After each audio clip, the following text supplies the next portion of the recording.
Joining us for our school board meeting of Independent School District 721, New Prague Area Schools. Meetings are recorded and can be viewed by accessing the school board page on the district website. There is no open forum this evening, but in the future, if anybody would like to join us by having an open forum presentation, you surely can do so. All you have to do is contact our office and get the ground rules for the open forum that we have. Next, we'll have roll, and all of us are here except for Jean. And Jean's husband, Tom, is recuperating from an aneurysm. And I got a nice message from her saying that her husband is doing quite well and resting a lot and having his aneurysm heal as best as it possibly can. So we offer her our thoughts and prayers and pray that her husband and family do well and that Tom can recuperate 100%. Next, we'll have the Pledge of Allegiance. I pledge allegiance to the flag of the United States of America and to the republic for which it stands, one nation, under God, indivisible, with liberty and justice.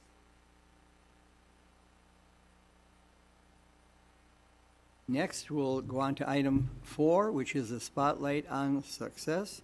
And we have Brian coming in to talk about the high school and an update on what's going on.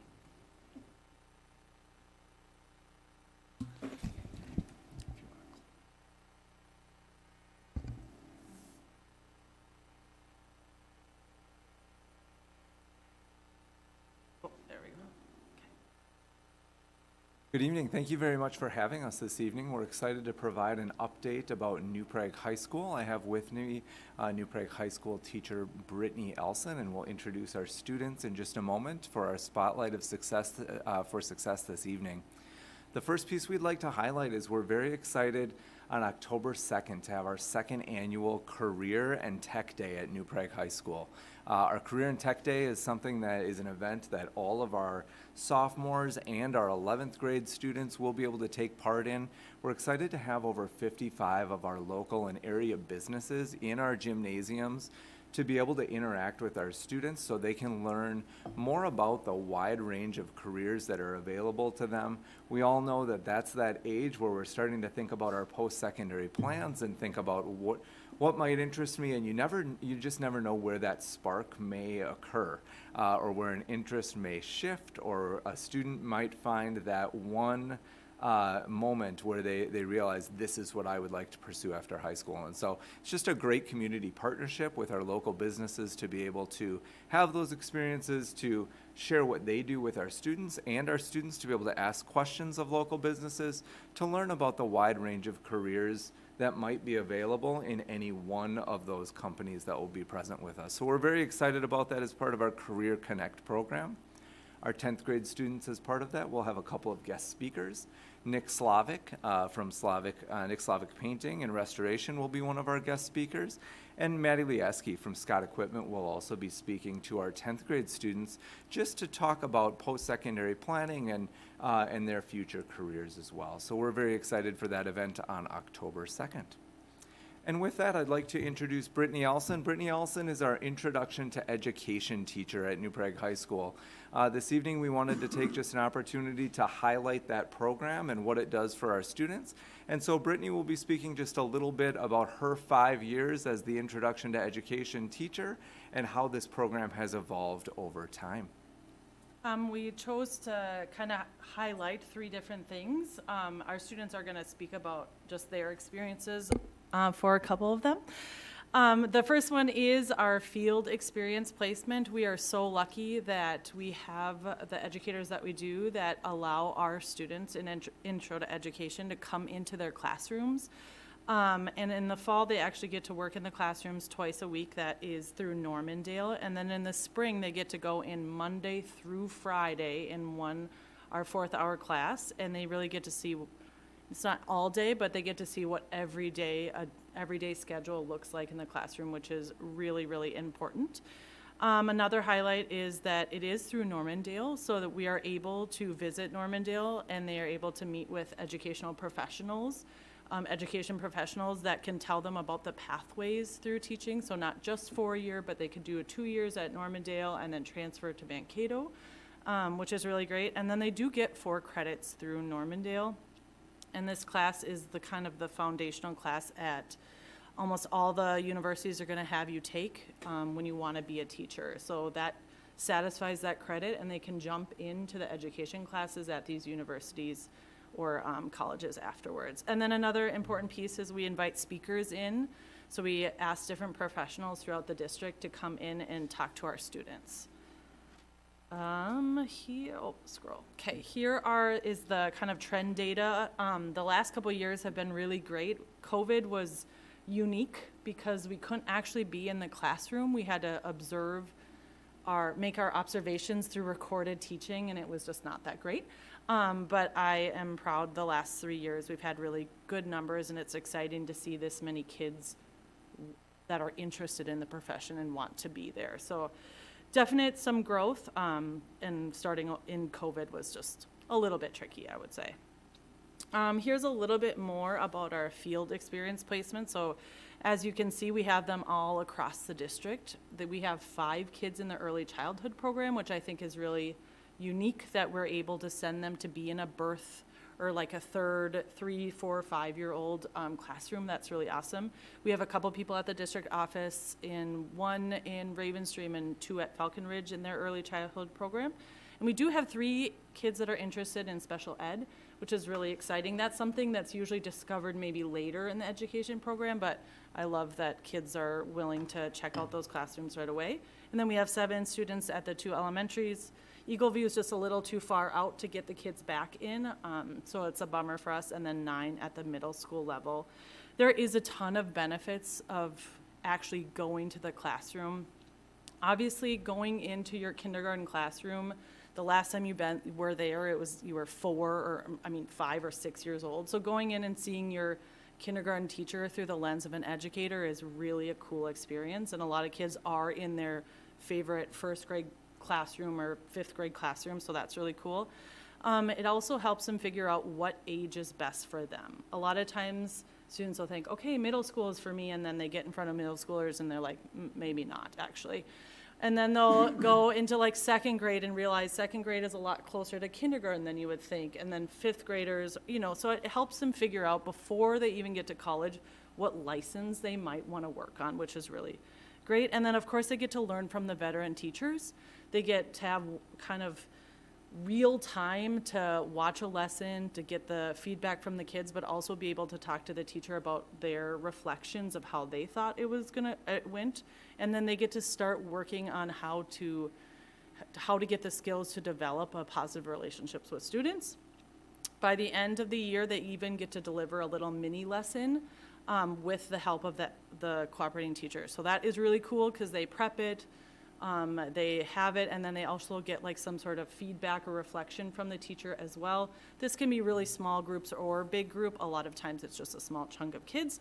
And then of course this starts their portfolio right now in high school. They're in a classroom, at 17, 18 years old. Sometimes people don't get that experience until you're student teaching, where you're actually in there every day. So it's just super great experience, and like I said, we could not do it without the educators in the district saying yes every time we come around. So I'm very, very thankful for people for saying yes. And then here's our little guest speaker highlights.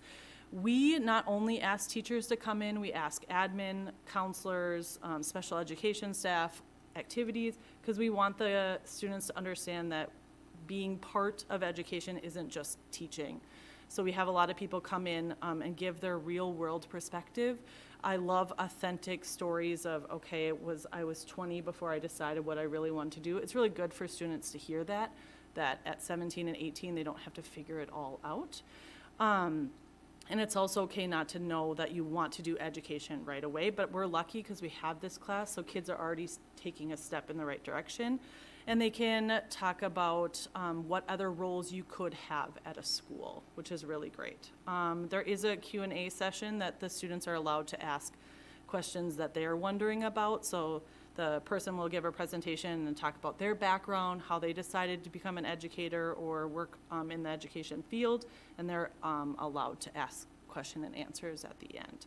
And of course, it gives a good network, starting their network opportunities. So someone that works in admin, and then they have that sort of connection besides just having, oh, that's my principal. Nope, he came in and talked to me one time, and he said that I could talk to him anytime about becoming an admin or something like that. So, yeah. And as we know, just speaking from experience as someone who's gone in as a guest speaker, it's just incredibly motivating to listen to the questions that our students come up with. They're always incredibly insightful and thoughtful about what they're thinking in regard to their future careers. At this time, we thought it would be very beneficial to have two students just share a little bit about their experience here. So we'll get out of the way as we invite Emily Jacobson and Sarah Bierke up to the podium. And before they come up, I would like to mention to you, they have the unique experience of taking Intro to Education as juniors when they were in 11th grade and completing all of the aspects of the program that we just discussed. And then in 10th grade, through our Career Connect program, they're actually completing internships in education in our classrooms as well, which is helping them prepare for what they would like to do in their future as their post-secondary plans. So with no further ado, we'll welcome Emily and Sarah to the podium.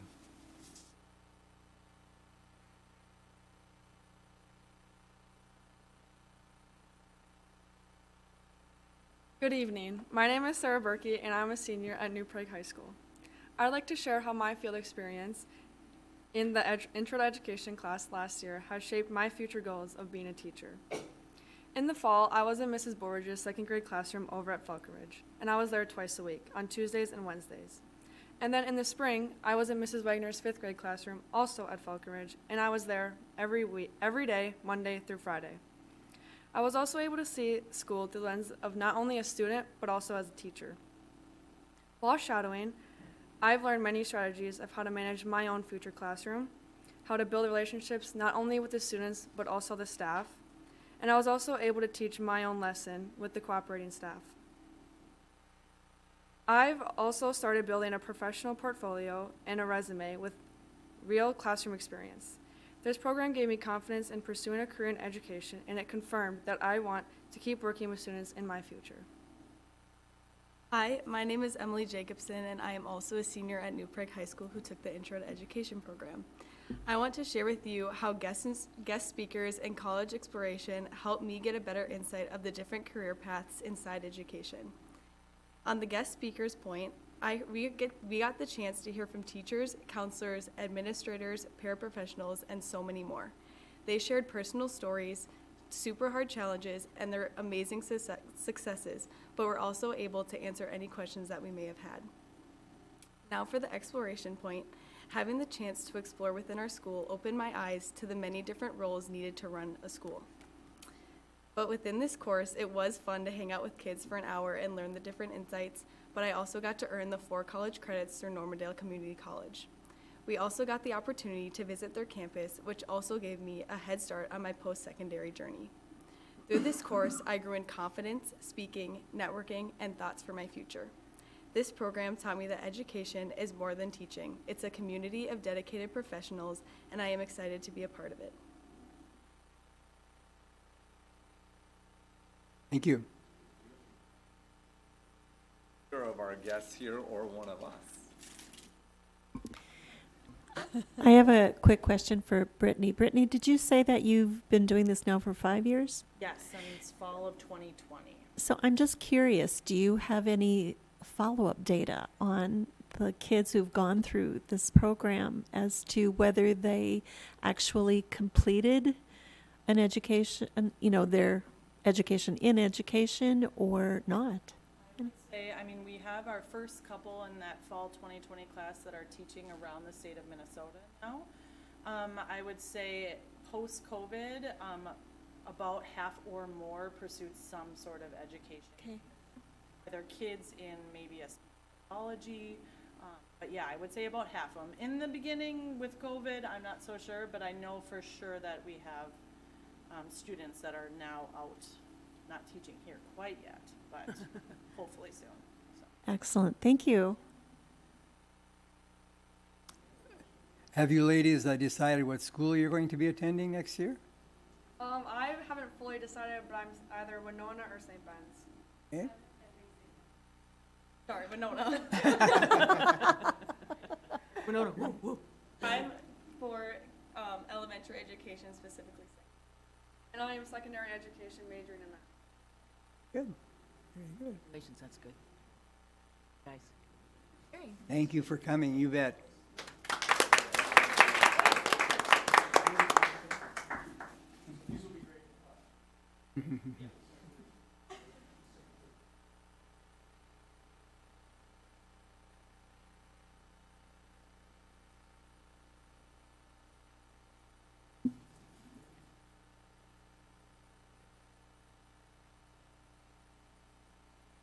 Groovy.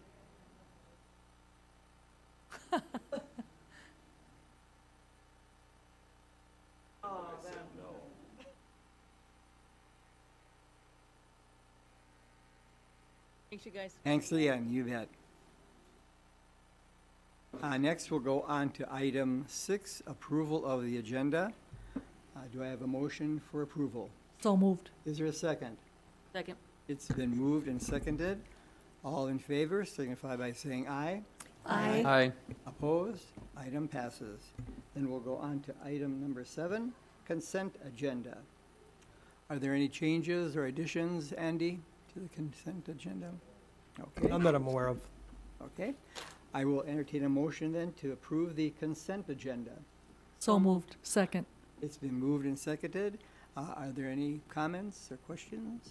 If not, all in favor signify by saying aye. Aye. Opposed? Item passes. Next, we'll go on to item 8, committee reports.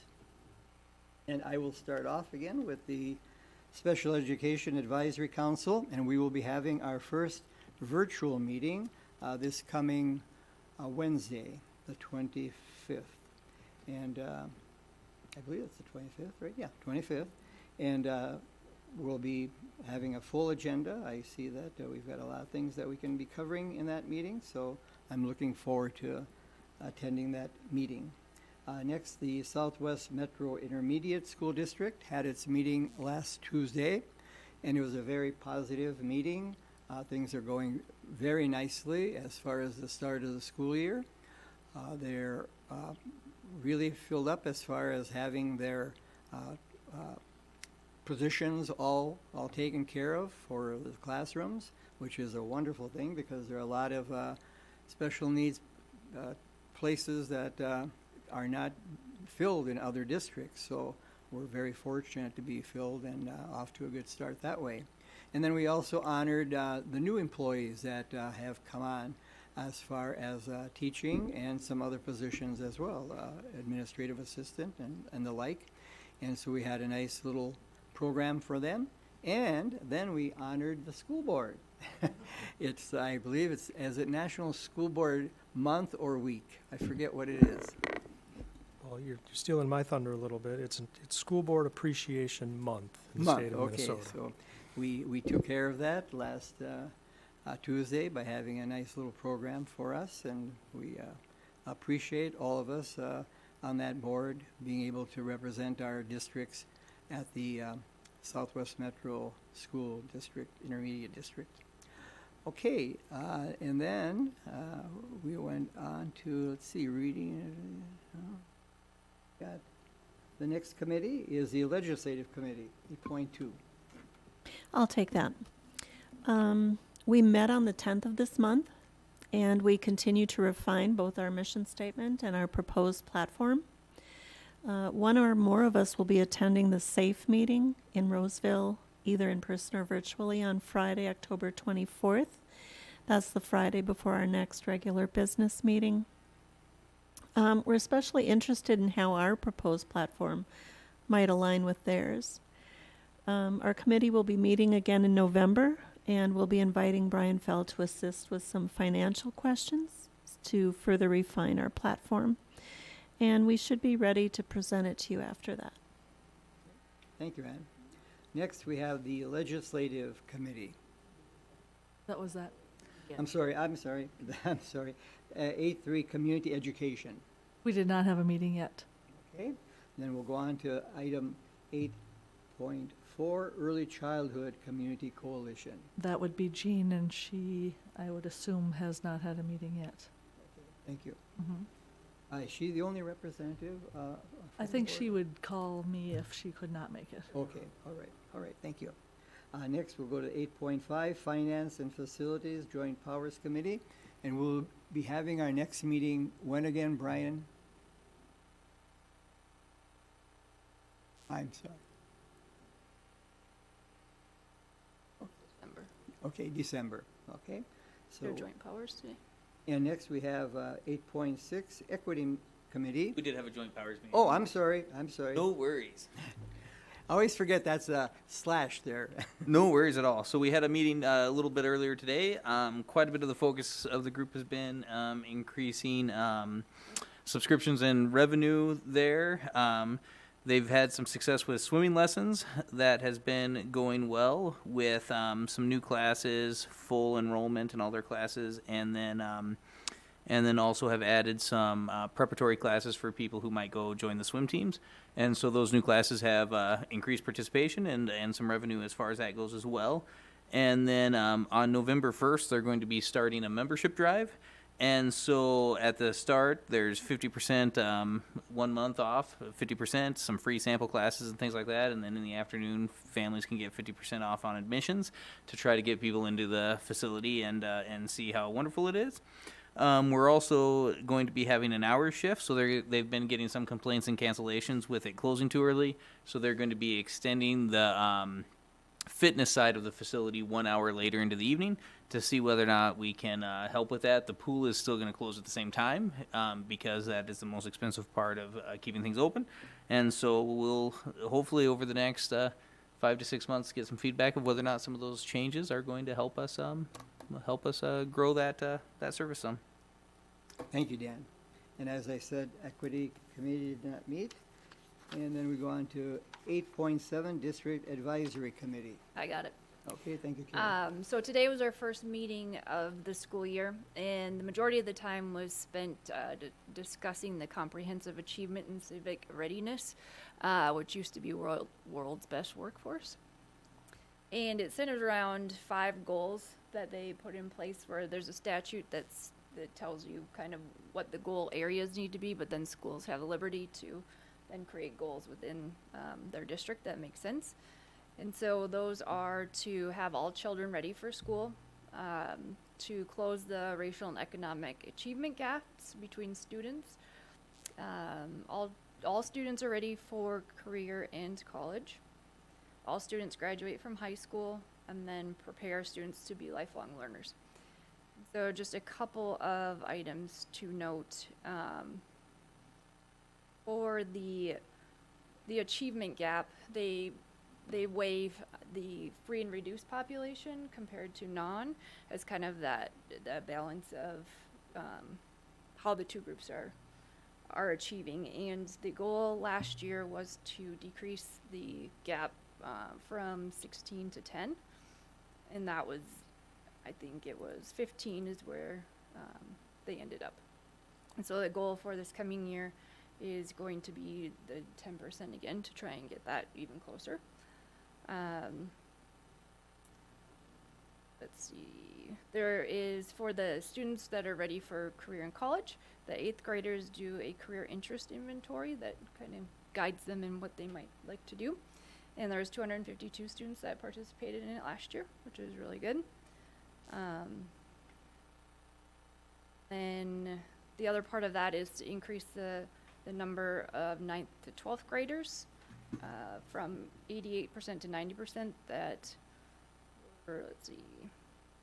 they would pass all their courses. And that was met, I believe it was. And then for this next coming year, they're going to try to do it from 91% to 92%. And then graduating from high school, the goal was to increase the grad rate from 96.3 to 96.5. And that was not met at 96.1, so that 96.1 to 96.5 is back in place. So there's work to be done on all of those areas, I think, and they're working on putting those together and coming up with some. Thank you, Carrie. Next, we have the New Prague Area Education Foundation, and Jean is the person that represents us on that one. I believe the main thing that's probably on that agenda would be the fact that the fundraiser will be held at the end of October, I believe, for that. Yeah, I would, if I may. Sure. Friday, October 24th, evening of education at Next Chapter Winery, and I think there's more information out on their website or it's forthcoming. But that's always a fun event. It was in the fall. They've moved it to later on in the fall. And if Jean were here, I know she would be celebrating the work that they're doing, and I'm sure they're very busy planning for that really fun event. But I think that's their main fundraiser of the year, and so I will offer that up on behalf of Jean and the Education Foundation. Thank you, Superintendent. Next, we have the superintendent's report. Yeah, I'll say with gratitude that Denny stole the thunder. On behalf of everyone, I want to recognize our school board members who are here and Jean, who's not able to be here, as we celebrate School Board Appreciation Month throughout the state of Minnesota. And so thank you to all of you for the work that you do in serving our student, staff, and the greater community on behalf of the New Prague area schools. Let's give them a round of applause, please, for the work that you're doing. Couple of things that have happened over the last couple of weeks. I think we're in our 5th week of school already, which is hard to believe, but the year is up and running, and I think we're off to a great start. September 11th, we had our annual Hall of Fame celebration, which was a really, really fun night, and we recognized the 1984 state gymnastics champions, the 1985 state A football champions, Joe Tukalski for distinguished service, Deb Lang, former educator for distinguished service, Dan Pulse, former educator for distinguished service, and Chloe and Kelsey Novak for their volunteerism and distinguished service. And just a great night to celebrate all things New Prague as we talk about the proud tradition. And so everyone who was involved in that, congratulations to those recognized, and again, a really great night. Fall sports participation, I always like to give you these numbers. We have 425 high school students competing in 9 extracurricular activities as we speak. This number is up 23 students from the last year. That's just our high school students, and I'd encourage our community members to get to a football game or a cross-country meet, tennis match, all the different things that are happening this fall, volleyball, and check out our student athletes as they perform, and also recognize their accomplishments as well as the coaches who are working hard behind the scenes to make sure that these are high-quality experiences for them. So congrats to the student athletes, the coaches, as well as athletic activities and athletics director Brad Skogerbo for all the work that he does working in collaboration with those teams. So that's it. Thank you. It's wonderful to have those nice numbers Yeah, in absolutely. participation. That's really great. And to watch them climb, I think was really nice to see. Okay, next we will have the first reading of policies. We're going to start with 205, open meetings and closed meetings policy. The school board embraces accountability and transparency in the conduct of its business in the belief that openness produces better programs, more efficient administration of programs, and an organization more responsive to public interest and less susceptible to private interest. The school board shall conduct its business under a presumption of openness. At the same time, the school board recognizes and respects the privacy of individuals as provided by law. The school board also recognizes that there are certain exceptions to the Minnesota open meeting law as recognized in statute where it has been determined that in limited circumstances, the public interest is best served by closing a meeting of the school board. The purpose of this policy is to provide guidelines to assure the rights of the public to be present at school board meetings while also protecting an individual's rights to privacy under law, and to close meetings when the public interest so requires as recognized by law. This 205 is a legislative policy. Questions or concerns, Ann? None. Are you Kim? Yes, no. Danny? None. Carrie? No. Dan? I'm a happy camper. Oh, good. One done. 210, Conflict of interest school board members. Purpose of this policy is to observe state statutes regarding conflicts of interest and to engage in school district business activities in a fashion designed to avoid any conflict of interest or appearance of impropriety. This is also a legislative policy. Questions, concerns, Dan? None. Carrie? No. Danny? No. Kim? No. No. I have none. 2. Policy 402, disability non-discrimination policy. The purpose of this policy is to provide a fair employment setting for all persons and to comply with state and federal law. This is a mandatory policy. Questions, concerns, Ann? No. Kim? No. Danny? None. Carrie? No. Dan? Good to go. Last one. 520, student, parental, family, and marital status non-discrimination. Students are protected from discrimination on the basis of sex and marital status pursuant to Title IX of the Education Amendments of 1972 and the Minnesota Human Rights Act. This includes discrimination on the basis of pregnancy. The purpose of this school policy is to provide equal educational opportunities for all students and to prohibit discrimination on the grounds of sex, parental, family, or marital status. This is legislative, sorry. Questions or concerns, Dan? Nope. Carrie? No. Danny? None. Kim? No. Ann? No. I'm good to go. Thanks. Thank you, Karen. Yep. Next, we'll go on to Superintendent Volmuth's presentation on the referendum.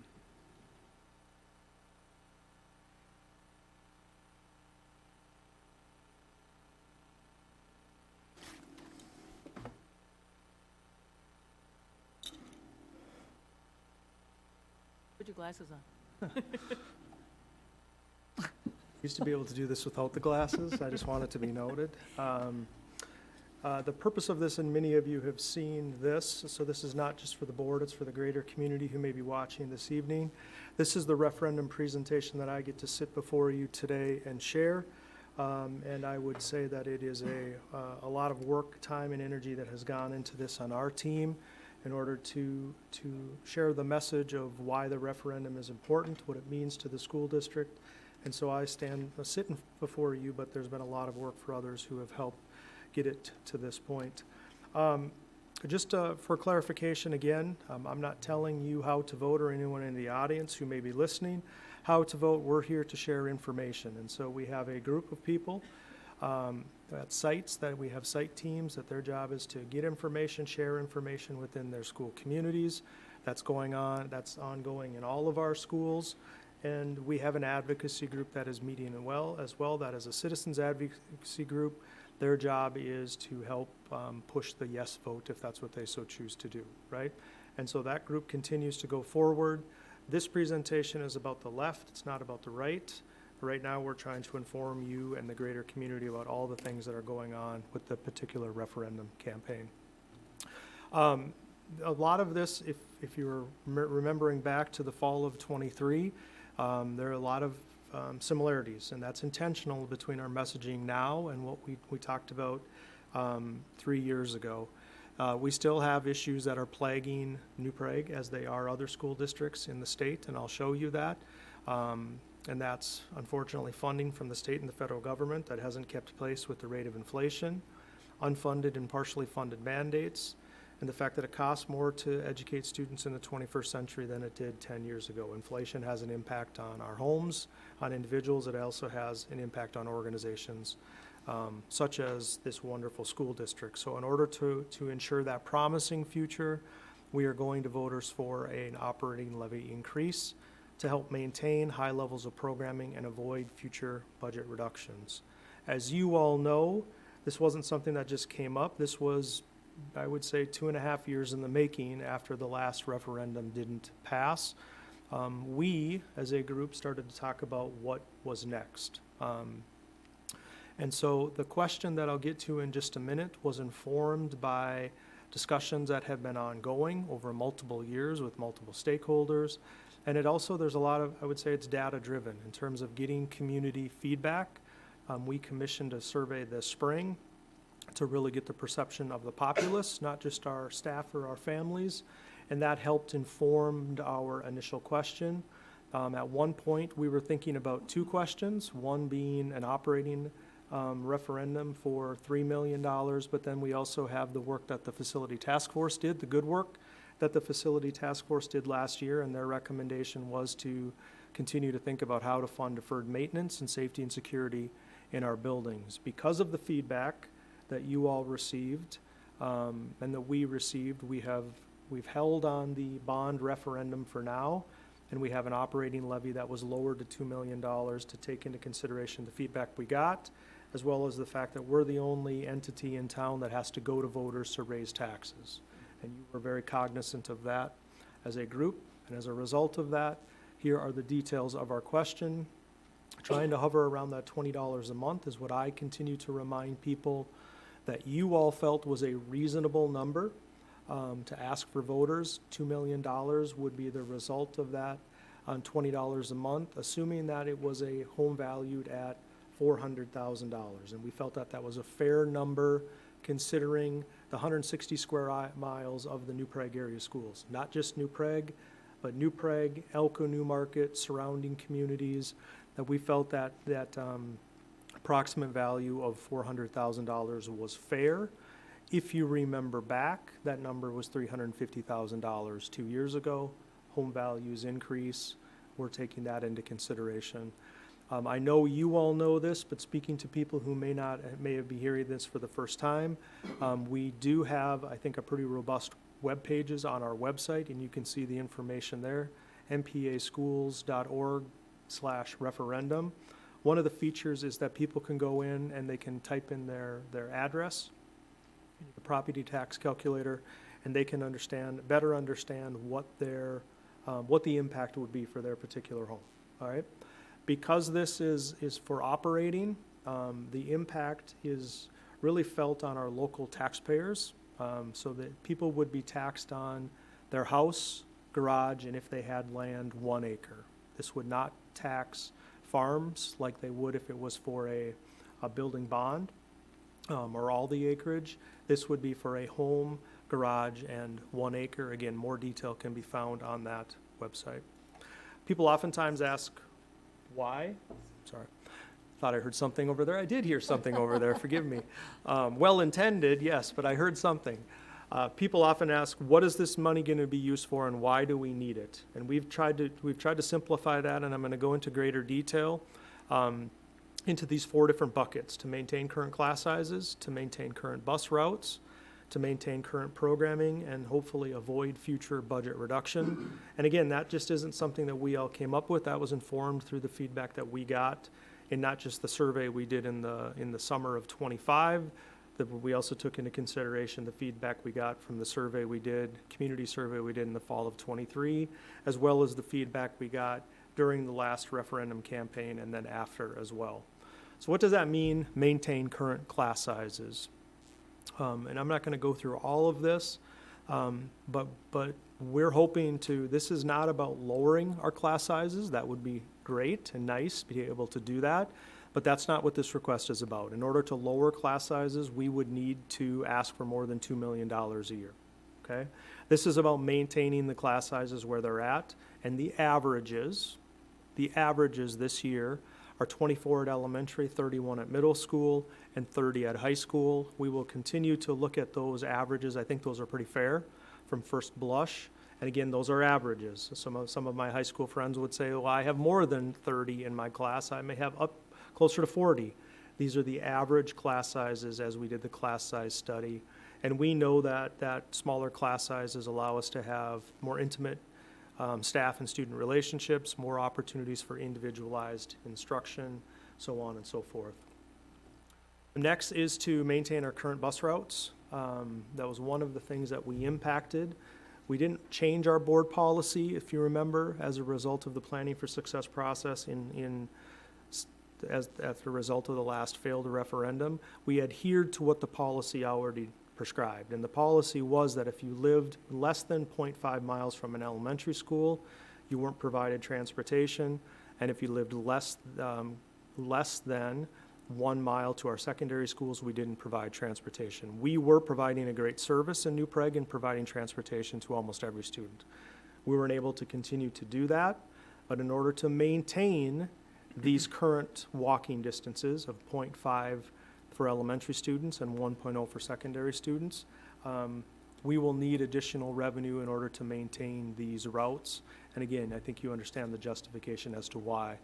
And it doesn't just impact the walking distance, it also impacts the length of the bus ride, right? So even though you may not be someone who lives in the city, might be a farm kid like me growing up, it's going to have an impact on the length of your bus ride in addition to the walking distance. I was pointed out earlier today, and that's a good reminder. We often ask about programming. What does that mean? And really what that means is that if we don't have an additional funding coming in at some point in the near future, we're going to have to look whether or not we're able to maintain the 7-period day at both the middle school and the high school. If I speak on behalf of our middle school and high school, they would say to me that's one of the best models that we can support. And what it really does is it provides our students a lot of electives, a lot of opportunities to do career exploration, whether it be something that is in their passion or where they may want to go in the future. Our arts are oftentimes in those particular areas, but it's also one of the more expensive models to maintain. And so if we have to make structural budget reductions going forward, and there isn't an increase in revenue, one of the things that we will have to come and talk about is whether or not we're still able to afford the 7-period day, right? So there still would be, what you do is you collapse the day, and what it means in just very simplistic form is there are less opportunities for students to have some of those exploratory elective classes, right? And our community said that was really important. In fact, 80% of the respondents said supporting a tax increase to maintain programs, which is fairly vague. When you get down into the more nitty-gritty, programming really plays out as whether or not we're still able to support that 7-period day, again, both at the middle school and the high school. And again, last bucket, we're hoping to avoid future budget reductions. We've made nearly $7 million in reductions through both structural reductions and cost containments. And we're asking voters to consider this investment into our district's long-term financial health. You know, we know that we've had funding shortfalls that has an impact on our students and our staff and our families. And we're hoping to stabilize our financial future for the near future in order to avoid further budget reductions. As a reminder, over the last several years, these are the reductions and the fiscal and the cost containments that we've done. That's now a little shy of $7 million. And again, additional funding will help us be able to maintain these little buckets on the right that I've tried to give you greater detail about in just the last few slides. So that's our ultimate goal. A little bit about school funding, which is pretty hard to understand and complex. But for people, 83% of our revenue comes from the state, about 12% of our revenues from our local property taxes, and you can see 2% is federal sources and 3% are other. That's pretty true for most states, most school districts in the state of Minnesota, right? They're going to fluctuate a couple percentage points one way or the other, but the state is still a majority of our funding comes from the state and their per pupil allocations. The local taxpayer piece is smaller. But as I've said, as I advocate for public education, not just New Prague, we have an issue. Every one of our neighboring districts, people like to ask me, what about our neighbors and what are they doing? Every one of our neighboring districts are going to voters in some way, shape, or form this fall for additional funding. And the two that aren't, Jordan and Northfield, the Jordan Public Schools and the Northfield Public Schools, went to voters for some pretty significant funding, I believe it was last year. So whether it be for building bonds or whether it be for operating, we are not alone in this. We are part of other districts who are continuing to go to voters and ask them to have an increased contribution to help maintain programming in their particular schools. We've talked about this being a $20 a month increase if your home is valued at $400,000. And I like to remind people that over the last several years, because of several factors, including that our enrollment has gone down, but also that we've been able to sell bonds back or refinance some of our debt last year because of our bond rating, because some of our debt has fallen off, that if you look at it in the long term, this is really a $5 a month equation. Taxes have gone up and nobody wants their taxes to go up, but if you look at the school district's contribution to people's tax impact on that average home over the last several years, the school district, the New Prague Area Schools, has dropped taxes by about $15 due to the factors that I just talked about. So we're asking for that money back, if you will. And again, nobody wants their taxes to go up. People's taxes have gone up. The school district's part in that has actually been reduced because of our strong fiscal management, some of the things that we've been able to do because we've been good stewards of taxpayer investment into our schools. I want people to know that this is still a modest request. And this is, there's a lot of data on this slide. This has New Prague in terms of the revenue per student that we receive in comparison to our local partners. And that's not always a great comparison because they're different size and scale, but it's really what people ask us for. How does this compare to our neighbors? And so you have smaller districts, you have larger districts. We fit right in the middle, and you can see we receive about $11,823 per student compared to all of our partners, all of our neighbors. And on the far right-hand side is the state average, which is $13,710. Excuse me, the local average, and the state average is over $15,000. If we were to be fortunate in November, you can see that this is still a pretty moderate request. And a lot of these districts are going out for additional funding increases as well. So this doesn't make us one of the most funded. This still is I would say, a pretty moderate request in the grand scheme of things, if you're interested in looking for comparisons from New Prague and to our neighboring school systems. Again, we've talked about the reductions and what that may entail. I'm oftentimes asked, well, how do we compare to the greater state? There are 329 school districts in the state of Minnesota, and we are ranked in the bottom 4% in terms of the allocation that we get in our revenue per student. And even if we were so fortunate as to receive this additional funding, this wouldn't put us above the top 20%. It would be closer to the bottom 15% in terms of the revenue that we receive per our students. And that's something that we think is important to share, right? We've been able to provide high quality programming, I think in great facilities with great staff, and yet we're at the bottom 4% in terms of the revenue that we receive per students. And this breakdown really goes to how the money is spent. You can see the top is regular education. I think that's a great testament to the work that we have done and the work that has come before me. Almost 48% of our revenue or our expenses are put into our classrooms. And I'm really proud of that. And I think people in the community should be really proud of that.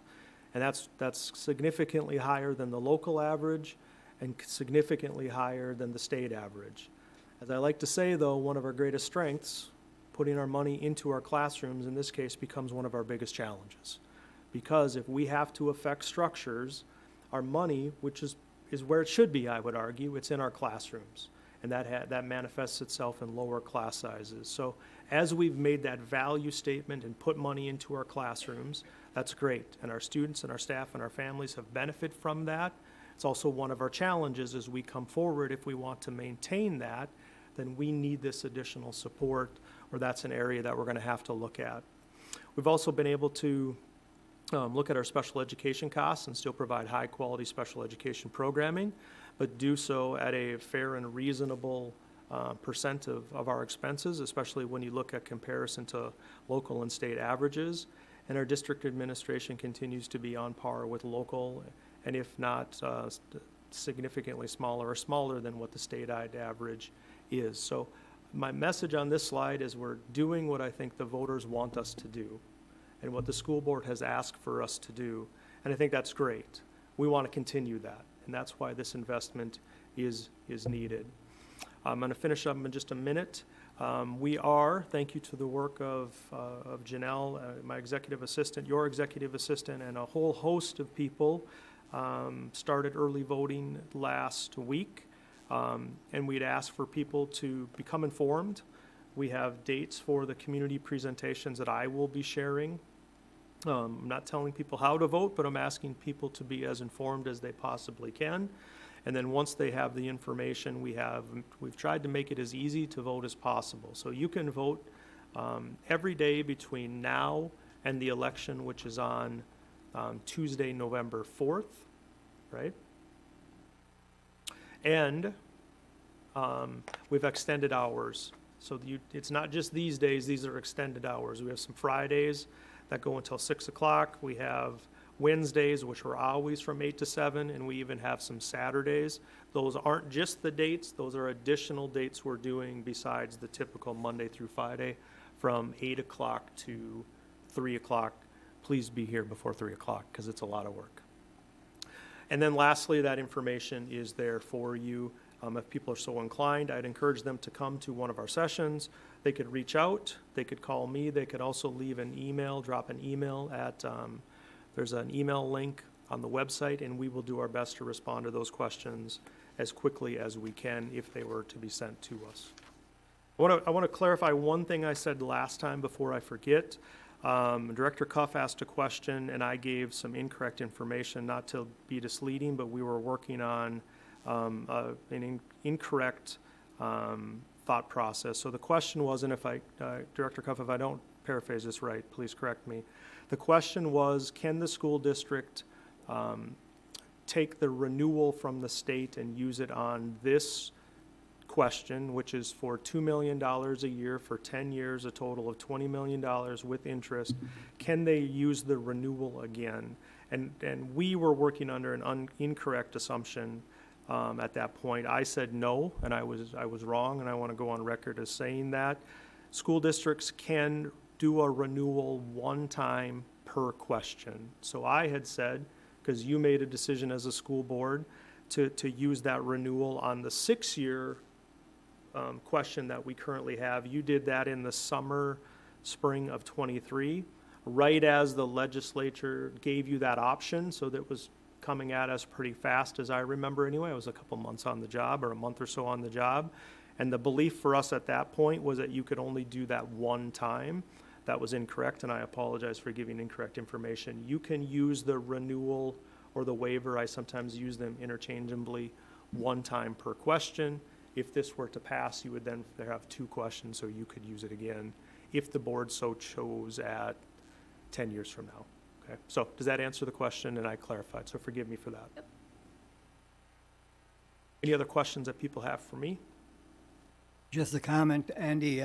I think the presentation is really very factual, and I believe that no scare tactics were used or anything like this. It was just the way things have worked themselves out, and the result is what we've got to deal with, and the solution would be to pass the referendum. So Yeah, that's excellent. thank you for that. If you don't mind, I would say that I don't refer to these as threats, these different areas. I look at these as the logical consequences that we all are going to have to consider. I will tell you that if the discussion about reductions happens in the next several years, our team has done the work. The planning for success process that we initiated after the failed referendum in the fall of 23, we finished that work in the winter, spring of 24, is still solid work. We would go back and review and tweak, but these are the buckets that the structural adjustments that would need to be impacted. And I would hope that never has to happen, right? And that would be my goal. So I appreciate that, and I would say these are just the logical consequences Exactly. that I'm going to bring to you to deliberate on, because ultimately it's your decision, if and when that decision and discussion needs to be had. Any others? Okay, thank you. Thank you. Thank you. Thank you, this is great. Next, we'll go on to item 11.1, and that's the approval of the 2026 preliminary levy. And Brian will have information for us. Thank you, Brian.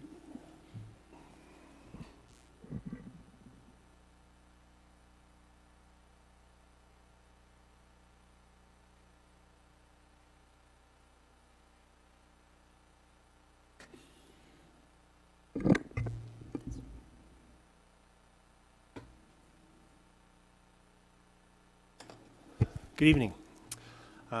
This evening I'm here to present the Pay 2026 preliminary levy.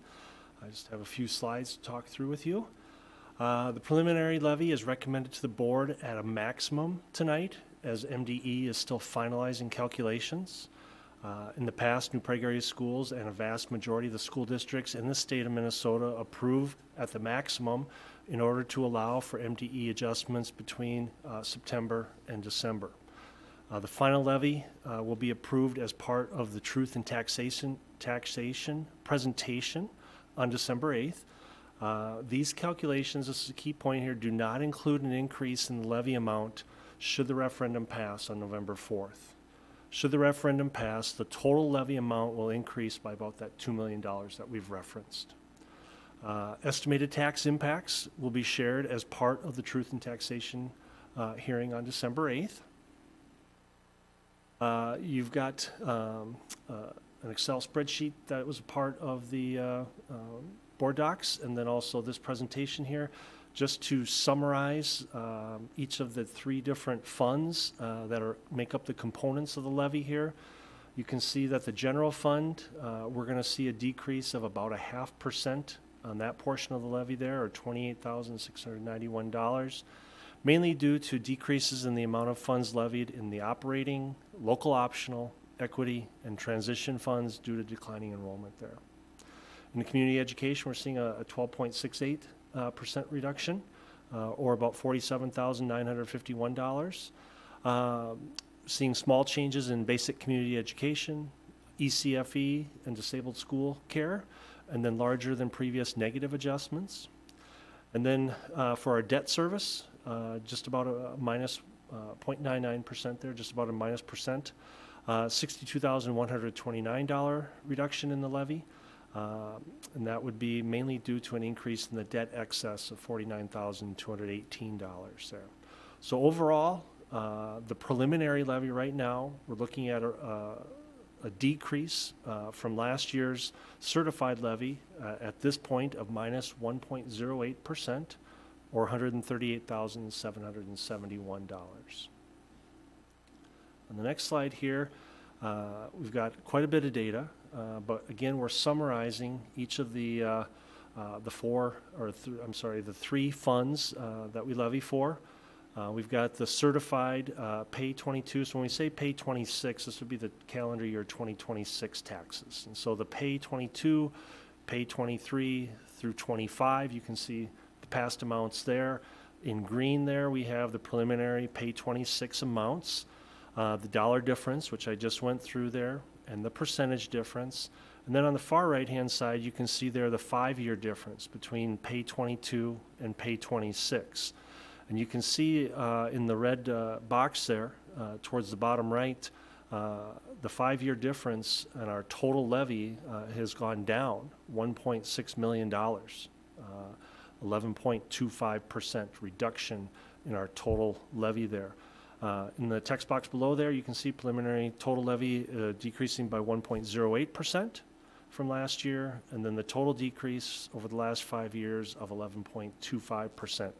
Reasons for that, Andy referenced in his presentation as well: declining enrollment, bond debt falling off the levy in pay 24, and the refunding of the 2015 issue and refinanced at a lower rate in 2024. So then the next steps would, like I said, come back again in December as part of that Truth in Taxation hearing with the final certified amount then. So happy to take any questions if there are any. Good job, Brian. Very clear. I went through this by myself, and after you've explained it, it's a lot clearer. Thank you. Thank you. At this time, I'll entertain a motion to approve the preliminary levy. So moved. Is there a second? Second. It's been moved and seconded. Are there any questions or comments? If not, all in favor signify by saying aye. Aye. Aye. Opposed? Item passes 6-0. Okay, Thanks, Brian. Brian? next we have the approval of the master agreement with the New Prague Education Association. Did everybody have a chance to look at the information? Does anybody have any questions about the agreement? One thing I'd like to bring up is that it passed overwhelmingly by the members of the teachers' organization, 80% to 20%, I believe. So I want to commend the people that worked on the bargaining, Tony and Brian. Yeah, you did a very good job of, I think, coming up with a very fair settlement between the school district and the association. So thank you very much. At this time, I'll entertain a motion to approve the master agreement with the New Prague Education Association. So moved. Do a second. Second. It's been moved and seconded. Are there any questions or comments? If not, all in favor signify by saying aye. Aye. Opposed? Item passes 6-0. And then we go on to item 12, and that's adjournment. I'll entertain a motion at this time to adjourn the meeting. So moved. Is there a second? Second. It's been moved and seconded. All in favor signify by saying aye. Aye. Opposed? Item passes 6-0. Thank you, everybody.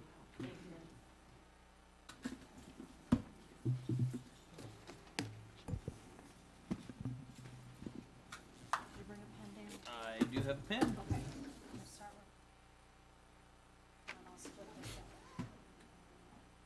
And system, that sounds exciting. Accuracy test, you should come. It's a great fun. All right, and then you'll sign, of course, the ones that say clerk. And